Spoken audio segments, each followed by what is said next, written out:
Meus irmãos, a paz, tudo bem? Vamos lá. Tive, né? Um pequeno problema aí que eu não sei o porquê.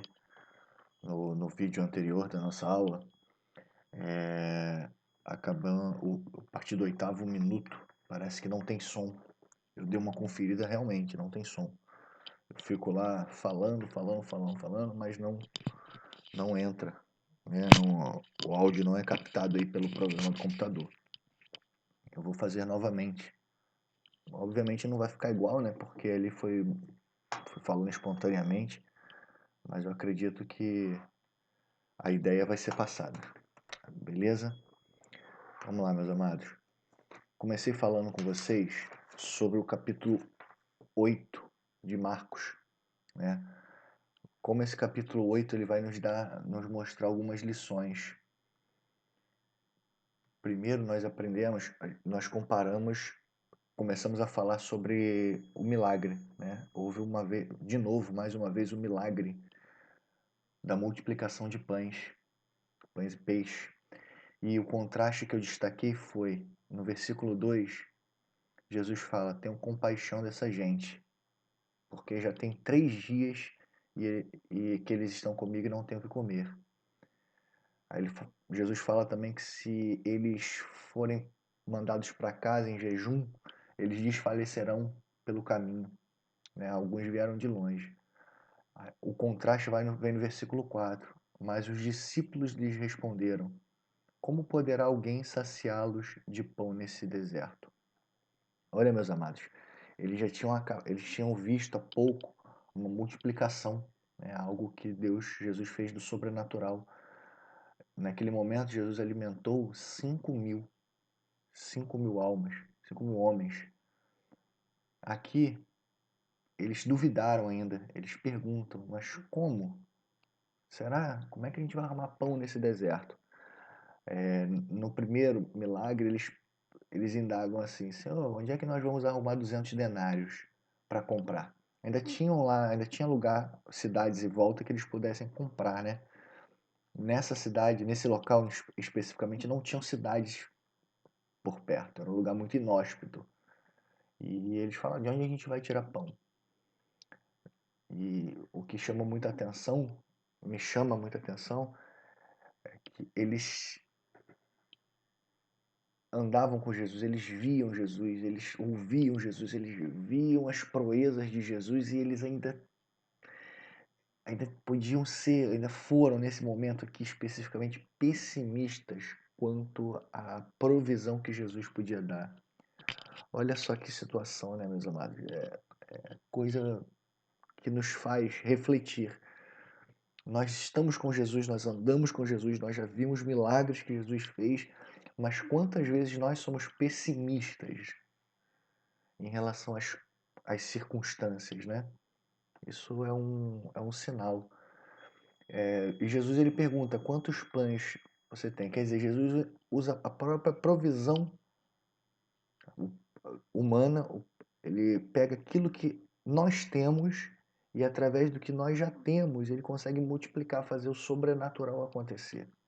Isso falando do pão, do milagre, isso falando das nossas características, isso falando dos locais onde nós temos acesso, no nosso trabalho, na nossa escola, na nossa faculdade, na nossa vizinhança, locais onde nós estamos inseridos no nosso seio familiar. Ali Jesus ele tem algo para nós, algo sobrenatural através da nossa vida, eu creio nisso. Um outro detalhe aqui, né? Ele vai falar no 9 que cerca de 4.000 homens e Jesus os despediu. Mas no 8 ele diz assim, ó, comeram e se fartaram, e dos pedaços restantes recolheram 7 cestos. Eu nem comentei no vídeo anterior, mas essa palavra cestos aqui, ó, é diferente no grego, é diferente da palavra cestos do primeiro milagre. Essa palavra cestos aqui, que foi traduzida por cestos, é a mesma palavra que usam para quando Paulo é descido lá pela janela dentro de um cesto. Então você já imagina que é um cesto grande, um cesto muito forte, né? Um cesto alto para aguentar uma pessoa. é a mesma palavra. Tá? Então são duas palavras diferentes, mas que na hora da tradução se colocou como cestos. Aí a gente tem noção do que sobrou, né, nessa multiplicação aqui. O que sobrou, beleza? Aí nós vamos para um outro questionamento, né? Para uma outra pendenga aí, como diria minha avó. Olha aqui. Logo depois, tendo entrado no barco juntamente com seus discípulos, foi para a região de Dalmanuta. Aí começa. Os fariseus chegaram e começaram a discutir com Jesus. Aí a palavra para discutir também é uma palavra no grego que diz discussão sem efetividade, discussão desnecessária, discussão sem objetividade. Tá? Aquele famoso conversa fiada, papo furado, que não serve para nada. Tentando, pediram-lhe um sinal vindo do céu. Mateus vai dizer que o único sinal que Jesus promete aqui, ó, vou ler o restante. Jesus, porém, arrancou do íntimo do seu espírito um gemido e disse: Por que esta geração pede um sinal? Em verdade, lhes digo que nenhum sinal lhe será dado a esta geração. Lá em Mateus ele vai complementar dizendo que o único sinal dado será o sinal de Jonas.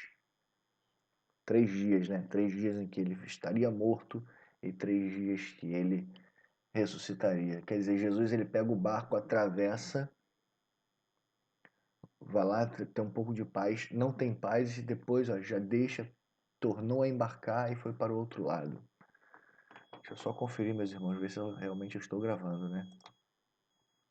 Estou gravando. Tomara que tenha áudio dessa vez, né, mano? Vamos lá. Ora, os discípulos esqueceram de levar pão. Tá ironia, né? Sobrou pão à beça, mas eles esqueceram de levar pão. Pão no barco, não tinham consigo um só. Opa, não tinham consigo um só. Não tinha nada de pão. Jesus os preveniu dizendo: Ficai atentos e tomem cuidado com o fermento dos fariseus e o fermento de Herodes. Eles começaram a discutir entre si, dizendo: Ele diz isso porque não temos pão? Aí, meus irmãos, foi meio que a gota d'água, né? Jesus, ele já passou aquele pessimismo dos discípulos no deserto, tá no barco com eles, eles já esquecem o pão, que não é o caso aqui. Jesus manda para ele, ó, cuidado com o fermento dos fariseus, cuidado com o fermento de Herodes. Lembrando que a Bíblia ela condena o fermento muitas das vezes. Ela diz lá em Levítico que qualquer oferta para ser dada como sacrifício ali não pode ser com fermento. Se eu não me engano, Deuteronômio diz nas festas, na festa da Páscoa tinha que ser tirado o fermento de dentro da sua casa.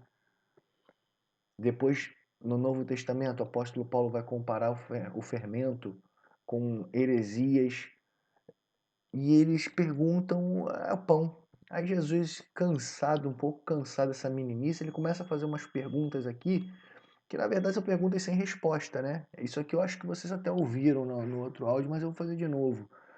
Vamos lá. Por que vocês estão discutindo sobre o fato de não terem pão?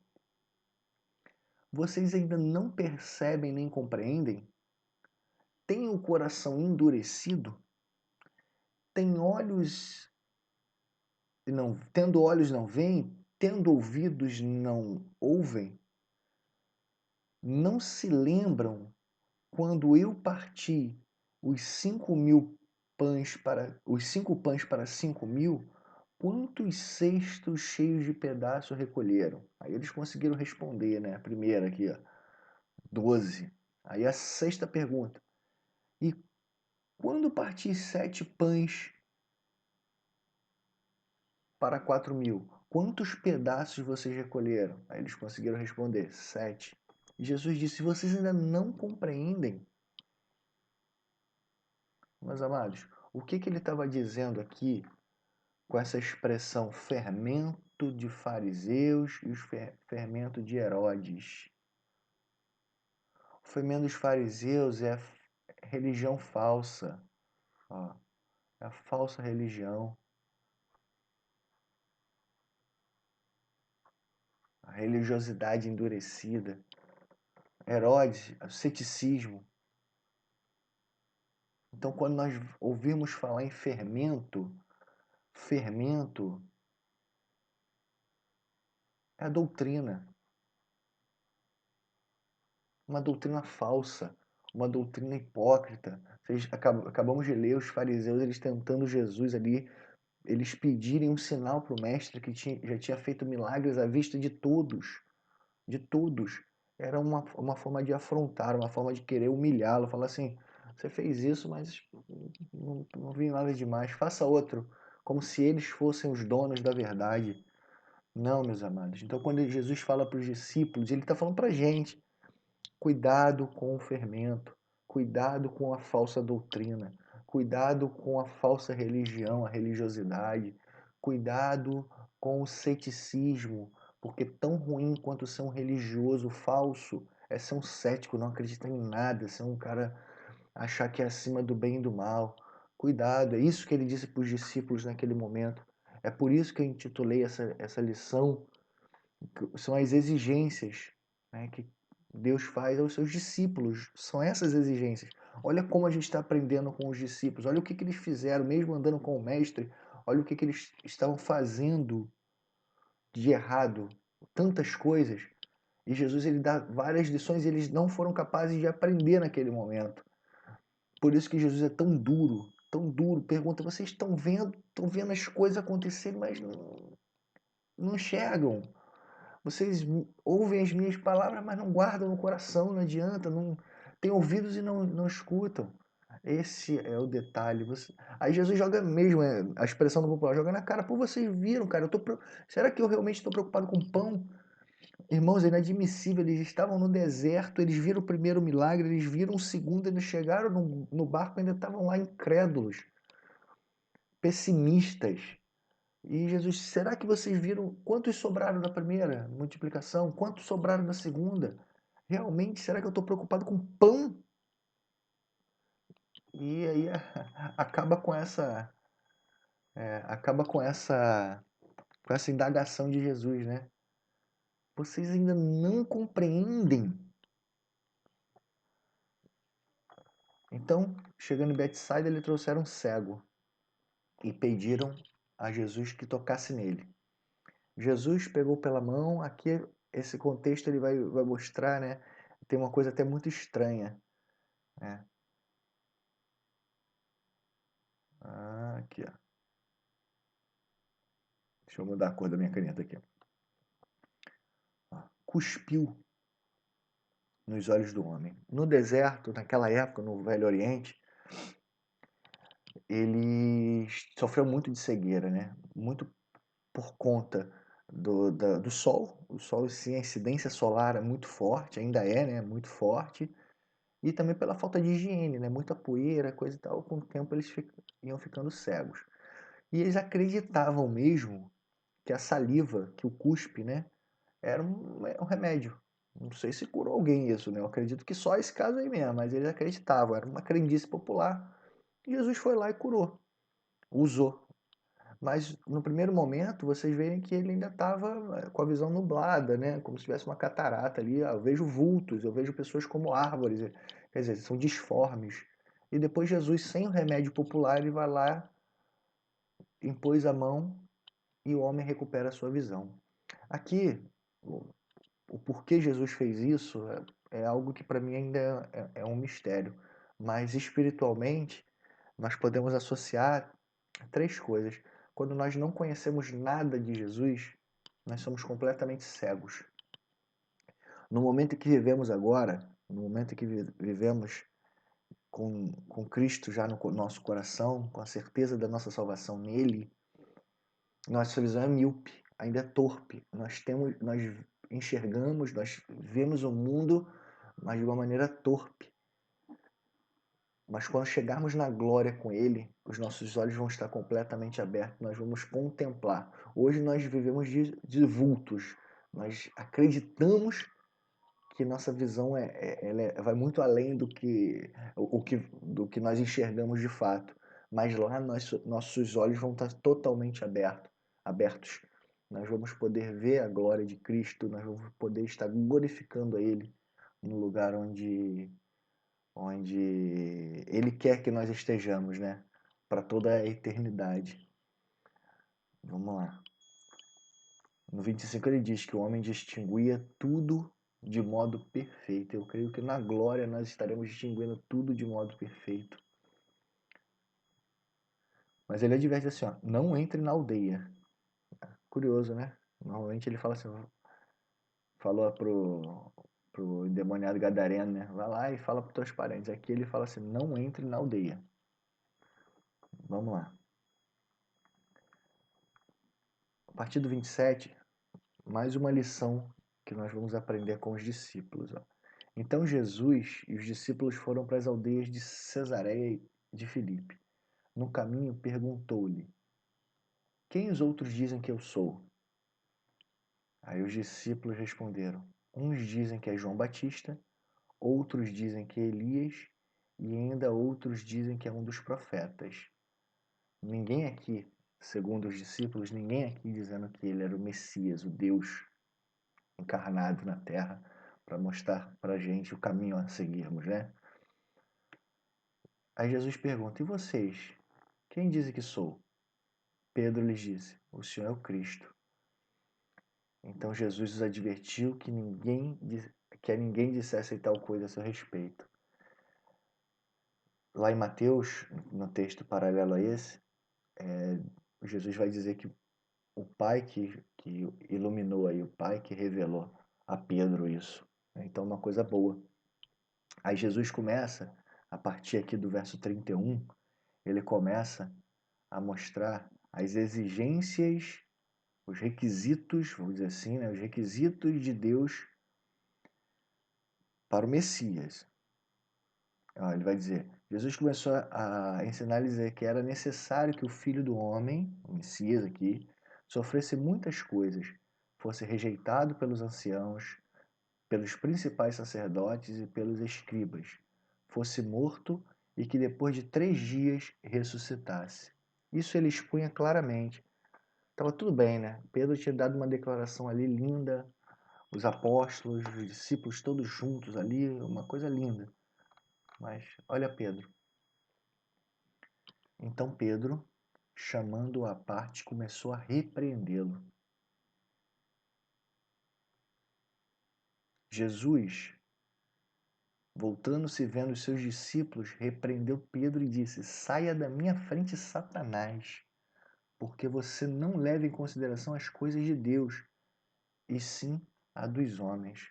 Então, meus amados, aqui Jesus claramente ele mostra que mesmo o discípulo que anda lado a lado, que aprende com ele, que vê as coisas dele, né, o sobrenatural acontecer, ainda pode ser influenciado pelo próprio Satanás. Ele repreende o inimigo das nossas almas aqui. Ele viu que Pedro estava sendo influenciado. Não estou dizendo que Pedro estava possesso, não é isso.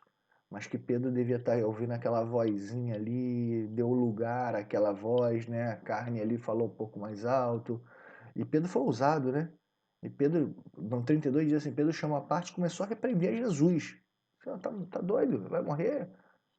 Não morre não precisa, prega, derrota todo mundo, manda vir fogo do céu, Senhor. Jesus olha, só que Pedro chamou Jesus no canto, mas Jesus repreendeu na frente dos discípulos e falou assim: ó, sai da minha frente, Satanás. Olha que detalhe poderoso, né, meus amados? Mais uma lição que nós tiramos aí. O discípulo tem que vigiar o tempo todo. E não é uma metáfora aqui, não é um jargão gospel, não. Precisamos vigiar o tempo todo. O tempo todo. Porque no mínimo deslize, 2 minutos depois ali, estou conjecturando o tempo, obviamente. 2 minutinhos depois de eu dizer que tu é o Cristo, tu é o Messias, você é Deus. E Jesus, como eu disse, pegando a referência em Mateus, Jesus fala assim, ó, o Pai que te mostrou isso, o Pai que te mostrou quem eu sou. Ele vai lá, ouve aquela vozinha e deixa o seu humanismo aflorar. E repreende a Jesus, né? Mas Jesus vai lá e coloca ele a influência de Satanás e o próprio Pedro, né, que que deu essa entrada no seu devido lugar. Aí ele continua, né? A partir daí ele continua. Então, convocando a multidão e juntamente com os seus discípulos, Jesus lhe disse: Se alguém quer vir após mim, negue a si mesmo, tome a sua cruz e siga-me. Aqui Jesus falou assim: se vocês quiserem ser meus seguidores, seguir a mim, continuar o meu legado, primeiro, negue a si mesmo. Depois, tome a sua cruz. E terceiro, siga-me. 3 coisas totalmente difíceis de serem feitas, mas extremamente necessárias. Vamos lá, a gente vai entender essas 3 coisas quando nós falarmos aquilo nos próximos versículos. Pois quem quiser salvar a sua vida, a perderá. Como é isso? Quem quiser salvar a sua vida, a perderá. E quem perder a vida por minha causa e por causa do Evangelho, esse a salvará. Jesus está respondendo aqui uma pergunta que ele nem fez. A afirmação que ele fez na 34, ele está complementando agora na 35. Bom, o que é perder a vida ou salvar a vida nesse contexto aqui? Ó? Quem quiser salvar a sua vida, a perderá. Vamos lá. Primeiro momento, primeira parte, eu não posso deixar de falar. Quem não, ó, quem não carregar a cruz, quem não carregar a cruz, quem não se dispõe a carregar a cruz, não vai usar a coroa. Já começa a responder essa pergunta aqui, né, que eu fiz para vocês. O que é salvar a vida e perder a vida? Ganhar a vida, em algumas versões está ganhar, outras está salvar, né? Bom, é buscar, em primeiro lugar, buscar a felicidade sem Deus. É achar que pode curtir todas as coisas, que o mundo é isso mesmo. É viver o que nós falamos, o que a filosofia chama de hedonismo. Aproveitar todos os prazeres que o mundo dá. E aí eu faço um paralelo lá em Lucas, no capítulo 16, com um homem, com rico e Lázaro. O rico, ele viveu todos os prazeres que a terra poderia dar. Todos os prazeres que esse mundo poderia dar. Mas o destino dele foi o inferno. E lá no inferno, né, quando ele pede para Abraão, pede para que toque pelo menos uma gotinha de água para aliviar o meu sofrimento aqui. Não, não tinha mais jeito, não teve mais jeito. Ali ele, ele trocou, e é uma troca que nós podemos fazer. Trocar uma vida terrena, aproveitando tudo, sendo feliz aqui na Terra, entre aspas, né, sendo feliz aqui na Terra, e não tendo o privilégio de estarmos com Cristo na eternidade. Buscar salvação fora de Cristo também. É querer salvar essa vida aqui, essa vida, né, terrena, e perdê-la no futuro. O que seria isso? Ah, esse negócio de Bíblia tá muito difícil, né? Esse negócio da Bíblia, não sei se é assim, achei muito exagero, essas coisas que nós falamos, essas desculpas que nós damos para podermos levar uma vida dissoluta ou uma vida cultuando a um Deus falso. Isso também vai. E, além disso, salvar ou ganhar a vida e depois perder é buscar realização nas coisas materiais. É achar que o dinheiro, eu sou trabalho, no meu trabalho eu sou chefe, sou manager, coach, gestor, eu tenho uma empresa, e achar que isso vai fazer. Aí eu lembro de Mateus 6:24. Não podeis servir a dois deuses, né? Não pode servir a Deus e a Mamon, Deus e as riquezas. Então, ganhar a vida e perder é entender que aqui nessa terra tem tudo de mais importante. Aí você vai perder o que está fora dessa terra. E a segunda afirmação que eu transformo em pergunta para vocês: e quem perder a vida por minha causa e por causa do Evangelho, esse a salvará. Vamos lá. Como é que é esse negócio de perder a vida para ganhá-la, ou no caso dessa versão, para salvar? O homem natural, para o homem que anda sobre a face dessa terra, para os 7 bilhões de homens que andam, de homens no sentido da humanidade na face dessa terra, seguir a Cristo é perder a vida. Como assim seguir a Cristo é perder a vida? Ah, eu sou muito novo para não poder beber, para não poder fumar. Ah, eu sou muito novo para não poder ter várias mulheres. Eu sou muito novo. Ou, eu sou muito velho, já vivi uma vida toda desse jeito, vou mudar. Não, não. Para o homem natural é isso.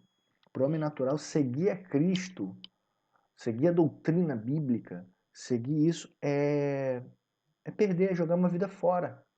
Né? Não, eu quero curtir mesmo, é jogar uma vida fora.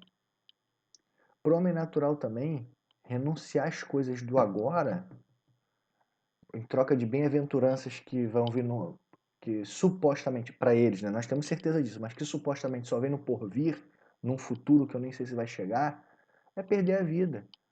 Pô, como é que eu vou deixar de curtir a vida agora para acreditar que eu vou ter depois um lugar onde vai ter, não precisa ter sol, porque Deus vai ser a própria luz, as ruas vão ser de ouro. Ah, pelo amor de Deus.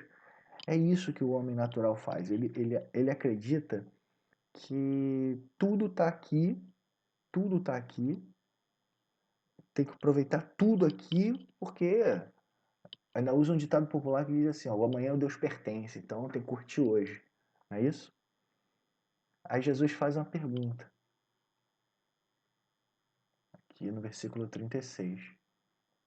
De que adianta uma pessoa ganhar o mundo inteiro e perder a sua alma? Que daria uma pessoa em troca da sua alma? Aqui a pergunta, de que adianta uma pessoa ganhar o mundo inteiro e perder a sua alma? A resposta é nada. Não adianta nada. Jesus contou uma parábola dizendo que um homem, não, vou construir aqui celeiros e daqui a pouco eu vou ver só de renda. Qual foi a resposta para ele? Louco, ainda hoje sua alma será pedida. Louco, você está com esses planos todos aí, não teve nada comigo, nenhum compromisso comigo, e achando que vai ficar rico, e vai ficar saudável, vai ficar bem, mas você vai morrer amanhã e não produziu nada de útil. As riquezas vão ficar, né? Os antigos egípcios, os faraós, queriam morrer, queriam morrer não, morriam, eram mumificados e com parte do seu tesouro. Para quê? Porque eles achavam que eles iam levar para outra terra, lá eles iam ressuscitar e toma aí, tô rico lá também. Louco, hoje em dia as pessoas pegam, muitos saqueadores roubam para vender e outros pegam aquele tesouro e colocam no museu. Então, de que adianta ganhar o mundo inteiro e perder a sua alma? Resposta: nada. O que daria uma pessoa em troca da sua alma? Tudo. Lembra de novo lá do rico lá no Hades. Tudo. Ele pede, bota uma linguinha, uma gotinha na minha língua aqui para me refrescar. Manda que Lázaro vá lá falar com meus irmãos. Aí o Abraão fala, se eles não escutaram os vivos, os profetas, né, os homens de Deus que ministraram, que pregaram, que advertiram, vão acreditar nos mortos. Tudo. E esse tudo já foi pago. A sua alma, ela já foi comprada. Tudo. E quem pagou esse preço? O preço ele foi pago por Jesus na cruz do Calvário. Não existe preço maior do que esse. Esse preço já foi pago. Já foi pago e continua pago. Basta nós reconhecermos o preço que foi pago, o preço caro, o preço de morte, o preço de sangue, o preço de humilhação, o preço caríssimo. Basta nós reconhecermos isso. Meus amados, Jesus, ele só chama um tipo, uma espécie de seguidor. É o discípulo. E eu encerro com o versículo 38, com as palavras dele dizendo: Pois quem nessa geração adúltera e pecadora, lembrando-se que ele convoca a multidão, né? Na frente dos discípulos ele está falando isso, se envergonhar, deixa eu destacar aqui, se envergonhar de mim, das minhas palavras, também o Filho do Homem, ele mesmo, se envergonhará dele, quando vier na glória do seu Pai com os anjos, na segunda vinda. O que leva um discípulo? Bom, vamos lá. Primeiro, o que é se envergonhar de Cristo? Se envergonhar de Cristo significa ser tão orgulhoso a ponto de não desejar ter nada com Ele, de achar que é autossuficiente. Não preciso. Eu fazia capelania no Hospital Rocha Faria e tinha um senhor, já tinha passado os seus 80 anos, quando eu passava orando pelos leitos, ele ficava dormindo praticamente o tempo todo com uma acompanhante do lado, uma acompanhante paga, né? Era uma enfermeira, acredito eu, uma técnica de enfermagem. E ele, quando eu chegava, quando ele via que tinha um movimento de oração, ele chegava, ele juntava um pouco das forças dele e fazia assim, ó. Não sei se os irmãos estão vendo, mas fazia um não, com o dedo em riste. Não, tipo, não precisa de oração. Num leito de morte, provavelmente ele morreu. Depois ele, eu não sei mais, não sei se ele teve alta. Um dia eu cheguei, ele não estava lá e eu acabei não perguntando. Não, isso é se envergonhar. Não é só o que a gente chama de 00 crente, não, tá? Não é só isso. Se envergonhar é dizer que não precisa dele, não precisa dele para nada. Com atitudes, com palavras, com, com, como é que eu vou dizer, com gestos que demonstre isso. E eu encerro fazendo uma pergunta que eu mesmo vou responder, né? O que leva um discípulo a viver esse paradoxo? Perder para ganhar, morrer para viver? O que leva? O que leva o discípulo a viver essa vida? São duas respostas. Primeiro, amor a Cristo. Se não tivermos amor a Cristo, se não tivermos amor ao nosso Deus, o Redentor, nós não vamos seguir. Não tem como passar por tudo isso. E segundo, amor ao Evangelho.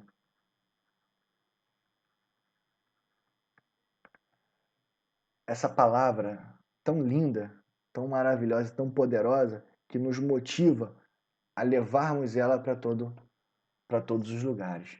E essa resposta não é da minha cabeça, essa resposta ele, o Senhor Jesus ele nos dá no próprio versículo 35. Quem perder a vida por minha causa, ó, esse minha é ele mesmo, e por causa do Evangelho, esse a salvará. Tá bom, meus amados? Fiquem na paz.